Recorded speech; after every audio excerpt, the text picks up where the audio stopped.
Welcome back. It's time for 3 Stock Lunch. We'll hit 3 different stories, why they matter to you, and what would our trader do with these names? He's Will McGough, Director of Investments with Prime Capital Financial. Will, it's good to have you back. Let's start with Goldman Sachs, which is higher after beating fourth quarter estimates on stronger than expected trading, up 6% today. They've doubled their profit year on year. You buy it here?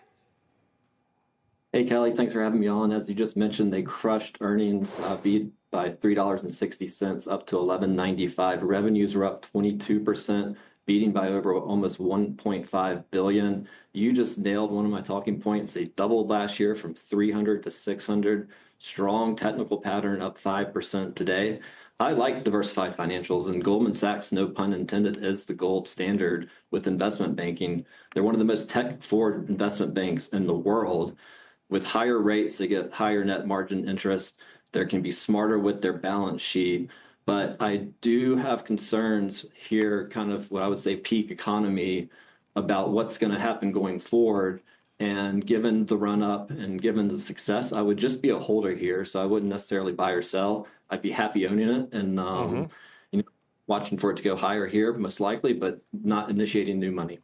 All right, well, on Sunday, unless the Supreme Court steps in, TikTok could be banned. We don't exactly know what it means, but it either go away or be completely controlled, whatever. Is this a reason to buy Snap?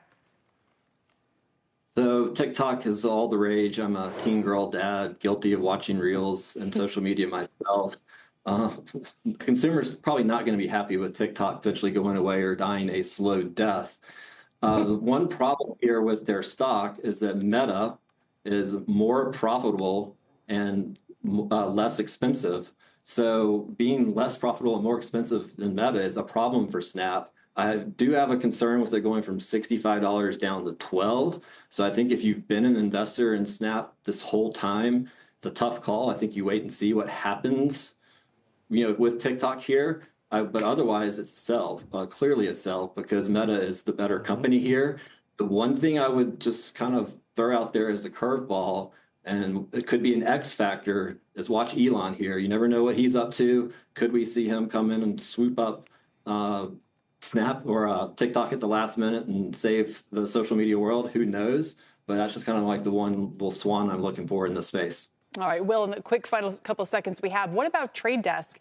They just announced they're going to acquire ad data firm Sincera. There's another deal for you, making the second ever acquisition since they launched in 2009. You like it? Yeah, Trade Desk is an interesting stock. Nobody's really heard of it.